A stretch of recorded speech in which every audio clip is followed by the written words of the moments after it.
All right, we're back on SportsLine. Steve Lehman and my man, Hope Hines, back in the News Channel 5 studios tonight. He's going to get to the Shoney's 5K fun run coming up this weekend with some special guests here in a few minutes. But we have a caller first. We'll get to some Titans and Predators talk as well here. Let's go back to the phones and Mailer. Mailer, good evening.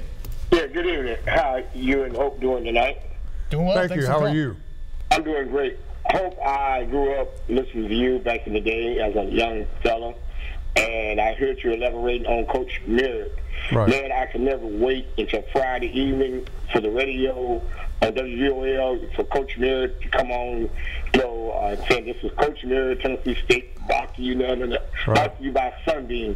I love to hear his tale, when Joe Gillen, the Dolphins, Joe played. That's right. Saturday, he's got a sore finger, and then come that day, Joe Gillen would throw 12 touchdowns and stuff.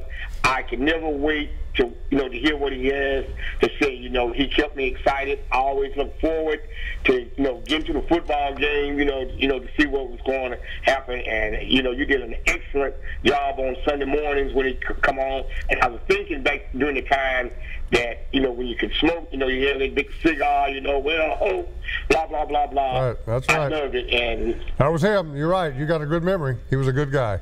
Yeah, and Lehman, Steve, you're doing a wonderful job. You and man, y'all keep the good work up. Thanks. I appreciate that, Mailer, and we appreciate the call coming on with Hope tonight. Hope, you were here back in 1998 when the Nashville Predators were announced that they were coming. Bridgestone Arena was coming. Yep. David Poyle was named the first general manager. Right. And now, almost 20 years later, 18 seasons later. How many years later? Almost 20. But 18 seasons, I know. And the Nashville Predators are in the Western Conference Final of the Stanley Cup playoffs. Did you think this moment was going to happen back then? I don't know that I thought 18 years in the future. No, I think like everybody else, some things had to fall in place first. First of all, the city kind of woke up to the fact that there was a hockey team in town. And I think a lot of people were scratching their heads thinking, hockey, really? Hockey in Nashville, Tennessee? Well, okay, maybe not. So a lot of people had to be educated, and I included, and the sports staff, and not only just us, but everybody in town. If you weren't a hockey aficionado, you had to really kind of learn sport. Well, so that had to happen. Then the business community had to embrace what was going on. The community had to embrace it. In those first early years, they had a hardcore group of fans that would follow them no matter what. But in time, it grew and grew and grew, and they began to be a big part of this community until it has built itself to today. Now, it helps to win, and they are winning, and so it's the highest point of the franchise, and it's just wonderful for our city. But you know this as well as anybody, but part of the sports business is also the show that comes along with it, and they do the show as well as anybody. When you talk about the national anthems that they've brought out in the playoffs and the bands on the band stage and all that. When you talk about the growing pains, did you ever see this day coming when, Nashville Predators hockey games, they're the thing to do right now in Nashville. Did you ever see that coming? No, I never saw that, and I'm constantly amazed at the people and their background who've embraced this team. People that I would have never thought that would have bought into hockey. It is, like you say, the place to be on any night that the hockey team is playing, and getting tickets is a big deal. Where in the beginning they were giving tickets away just to get people in, to get them educated and get them acquainted with what was going on. But now, listen, even if they don't make it past the Western Conference, listen, it's a huge step, and they will just continue to build on this. 55 consecutive sellouts dating back to last year, and last year kind of got it going in the playoffs. So, this year they take even another step further. You know what they've done? They put huge pressure on the Titans now. Think about that. The pressure is on the Titans, but it's coming at a very good time because the Titans, in my opinion, are rising also trending again. Upward. It may be this year, not Super Bowl this year, but into the playoffs. We've got a call, and I want to get to the Titans in just a second, but one last question on the Preds. As well as they are playing, the way it's come, and remember, this was the 8th seed in the Western Conference. We knew the potential was there, but because of injuries and all that, it didn't happen in the regular season. Now it's all coming together in the playoffs. Is there any part of this that feels like the Titans Super Bowl run to you? The first time to do it, and a team that maybe wasn't expected in the regular season but catches fire. Because every time we went to the game on Sunday afternoons in that year that they went to the Super Bowl, You felt like they could beat whoever they were playing. You didn't necessarily think it was going to happen sometimes. Same thing has been with the Predators. You knew they had a great nucleus with the young kids that they brought in here, and Subban and all of that. But yet it was still kind of, okay, you've been this far before. You got to prove it to me. Now they've proved it, okay? And so, yes, I can see what's happening now. The explosion is there. It's exploded already. No matter if they don't go any further, this town has adopted this team forever. There's no question about that. We got a couple other callers here we want to sneak in. Let's go to LD. LD, good evening. What's up? How you doing tonight? How is Hope going on, man? I'm fine. It's the real deal, Hope. I'm just going on the Nashville sports, man, the pride in the professional sports. My name is LD, and I'm of the Maximum organization. Right. But I've seen you around this Vanderbilt Commodores team. I've seen you around this UT Knoxville team. I've seen you come in when the Nashville Sounds were swinging their bats over there out of South Nashville. But what I want to ask you is this, about the fans and the professionalism that these guys are bringing in here today. Right. How much difference is it?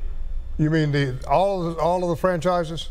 All of the I think all of the franchises today are at least 50%, 60% better than they were in the beginning. They have to be. Look where they are. Look what they're doing. And look at the recognition and the name that they have made among the community and the fans. Yeah, it's a whole different ball game now from 15, 18 years ago, no question. I think a rising tide raises all ships, too. Yeah. Everybody understands that they have to step up their game at this point. Yeah, absolutely. Let's go to Phil. Phil, good evening. You're on with Hope. Hello? Hi, Phil. You're on Phil. the air. How are you? This Bill? Bill, Bill. Sorry. Okay.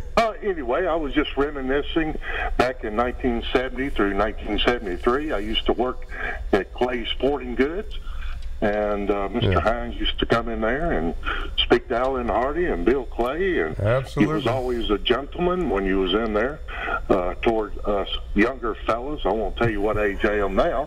And even the great Larry Munson used to work there for a little stint. He sure did. Well, you're very kind, Bill. We appreciate that. And that was, they used to do they sponsored Woods and Waters back in those days. Yeah. Bill Clay Sporting Goods. Yeah. So they were a great heritage. Yeah. Thanks for calling. Thank you. Thanks for the call, Bill. We were talking about the Titans, and last year was such a step in the right direction after 2-14 and 3-13 to go to 9-7 last year, narrowly missing the playoffs. What's a realistic expectation this year, Hope? Playoffs. Playoffs. That's simple, right? Yeah, I mean, the offensive line will be, among the best in the league. You've got an elite quarterback. He's still learning. He's still progressing, but he is getting to a plateau in his game and in his career where you can depend upon him now. And with that offensive line, even more so.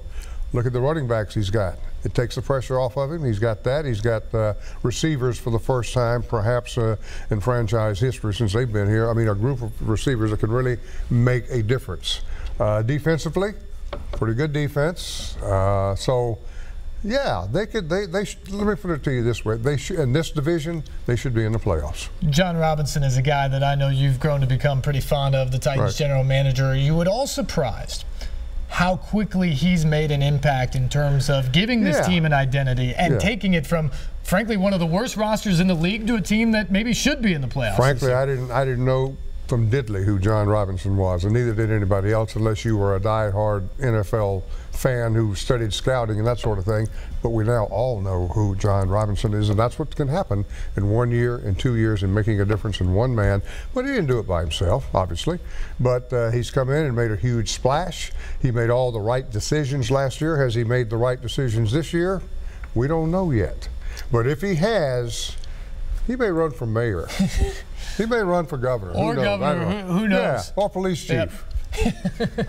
We won't go there, at least not tonight in this studio. No. But no, he's done a remarkable job, and everything he's touched so far has gone well. So I said the other night, anybody who wants to criticize his draft, wait until the guys at least get on the field and prove them wrong, because up till now, he's gotten everything right. Hope it's a ton of fun to talk these things with you. Great to have you, and we'll have to do it again for a full hour sometime, but I'm going to cede the floor to you here in a second. You're going to talk all about the Shoney's 5K Fun Run coming up this weekend, benefiting the Nashville Police Support Fund. Hope Hines on the other side of this break to talk about that here on SportsLine on News Channel 5+.